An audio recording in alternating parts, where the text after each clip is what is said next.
మొత్తం మీద తెలంగాణకు తాళం పడ్డది. తెలంగాణలో ఎక్కడికక్కడ బంద్ పాటించినరు ప్రజలు. కొందరు స్వచ్ఛందంగా పాటించినరు, కొంతమంది బలవంతంగా పాటించినరు. మొత్తం మీద బంద్ సక్సెస్ అయ్యింది. ఇది బీసీల మొదటి విజయంగా చెప్పుకోవచ్చు. అంటే ఈ మధ్యకాలంలో జరుగుతున్నటువంటి పోరాటాలకు సంబంధించి బీసీల పోరాటం అంటే తెలంగాణ ఉద్యమం తర్వాత ఆ స్థాయిలో జరిగినటువంటి బంద్ కానీ లేదంటే ఇక్కడ నిరసన కార్యక్రమాలు కానీ జరగడం అనేటువంటి తెలంగాణ ఉద్యమం తర్వాత మొట్టమొదటిగా జరిగినటువంటి బంద్ అద్భుతంగా సక్సెస్ అయ్యింది. ప్రపంచానికి తెలిసింది. అక్కడ భారతదేశంలో ఉన్నటువంటి అక్కడ కేంద్ర ప్రభుత్వంలో కానీ తర్వాత ఇతర రాష్ట్రాలన్నిటికీ కూడా తెలిసిపోయింది. తెలంగాణలో బీసీలు బలంగా తమ వాణి వినిపిస్తూ ఉన్నారనేటువంటి వాదం గట్టిగా వెళ్ళిపోయింది. ఇది బీసీలు సాధించినటువంటి విజయంగా చెప్పుకోవచ్చు. ఇక్కడ ఎస్సీ ఎస్టీ సోదరులు కూడా మైనార్టీ సోదరులు కూడా అందరూ కూడా సపోర్ట్ చేసినారు. 100% ఇది బీసీలకు దక్కాల్సినటువంటి అవసరం ఉన్నది. 42% రిజర్వేషన్ అంటే ఇప్పుడు ప్రభుత్వం చెప్పినటువంటి లెక్కల ప్రకారమే 56.33% అని చెప్తున్నారు. మరి 42% ఇవ్వడానికి కూడా అది కూడా ఏమన్నా ఎమ్మెల్యే సీట్లు, ఎంపీ సీట్లు లేకపోతే ఎమ్మెల్సీ సీట్లు అంటే కాదు. వార్డు మెంబర్లు, సర్పంచ్లు, ఎంపీటీసీలు, జెడ్పీటీసీలు గివ్వి కూడా ఇస్తేందుకు కూడా మనసు ఒప్పుతలేదు కొంతమంది దుర్మార్గులు.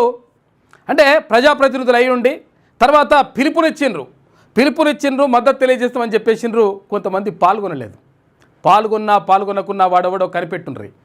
క్లియర్గా ఒక లెక్క ప్రకారం ఉండండి. ఎందుకనంటే తేలిపోతుంది మనోడెవడో మందోడెవడో ఫుల్ క్లారిటీ వచ్చేస్తుంది. ఎందుకంటే ఇక్కడ బీఆర్ఎస్ పార్టీ నుంచి కేటీ రామారావు నేను మద్దతు ప్రకటిస్తున్నా అట్లా ఇట్లా అని చెప్పేసి అన్నాడా, డైలాగులు కొట్టిండా, ఇంటకెళ్ళి బయటకు వెళ్ళలేడు. ఎక్కడ కూడా ఉద్యమంలో దీంట్లో ఏది బంధుకు సంబంధించి ఎక్కడ కూడా బయటకు రాలేడు.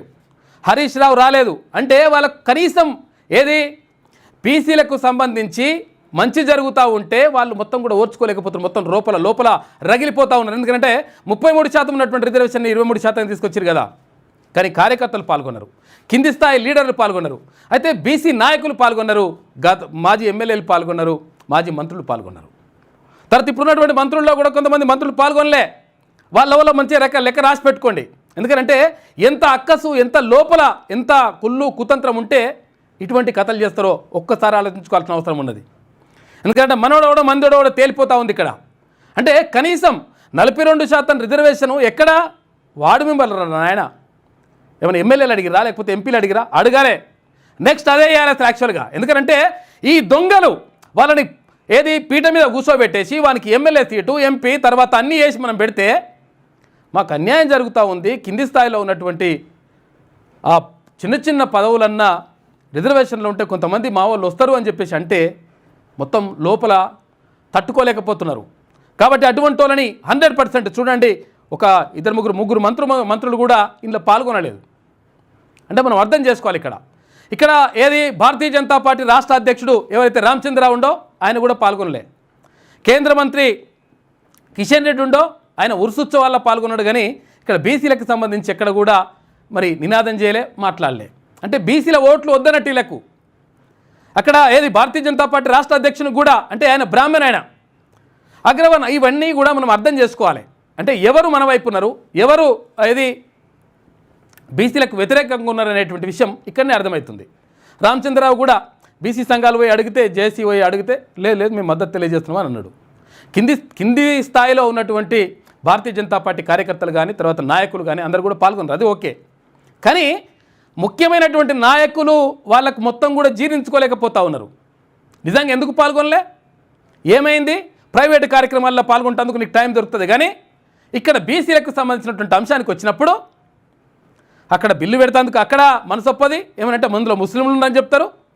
తర్వాత కనీసం ఇక్కడ బంధును పాటిస్తే కనీసం బయటకు వచ్చేసి ఓకే నేను సంఘీభావం తెలుపుతున్నాననేటువంటి మాట కూడా చెప్పలేకపోతున్నారంటే మనం అర్థం చేసుకోవాలి.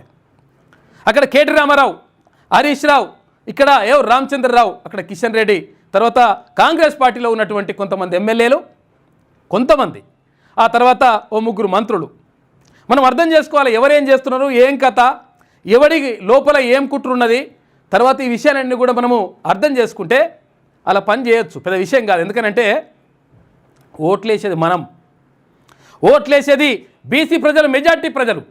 అటు ఎస్సీ ఎస్టీ తర్వాత మైనార్టీ సోదరులు కలిస్తే మొత్తం కూడా పుట్టగతులు కూడా ఉంటాయి ఒక్కొక్కరికి, అటువంటి పరిస్థితులు ఉంటాయి.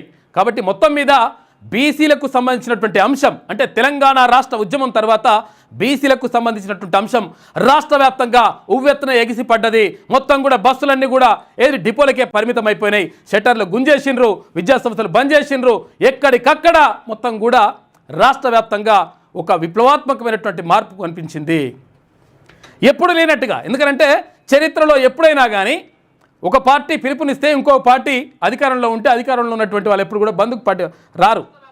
కానీ ఇప్పుడు అధికార పార్టీ కూడా బంద్లో పాల్గొన్నది. అంటే ఇప్పుడు మనం ఏమనుకోవాలి, అసలు యాక్చువల్గా ఎవడు మరి శత్రువు అని చెప్పేసి అడిగినప్పుడు క్వశ్చన్ మార్క్ ఏడా.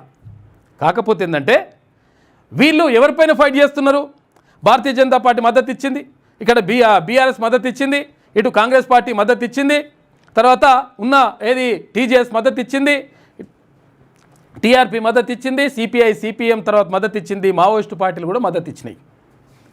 మరి ఇక్కడ దొంగేవాడు అసలు యాక్చువల్గా ఎవడి మీద ఈ పోరాటం అంటే క్వశ్చన్ మార్కే. కాకపోతే ఏంటంటే బీసీ వాదం బలంగా ప్రజల్లోకి వెళ్ళింది.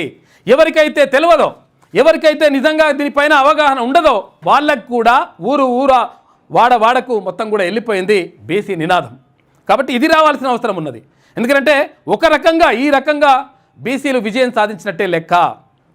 ఎవరైతే నిన్న పాల్గొనలేదో, ఎవరైతే పిలుపునిచ్చి సపరేట్గా కూర్చున్నారో, ఎవరైనా ఓట్లు అడిగడానికి వచ్చినప్పుడు చెప్పు తీసుకొని కొట్టరు ఒకసారి.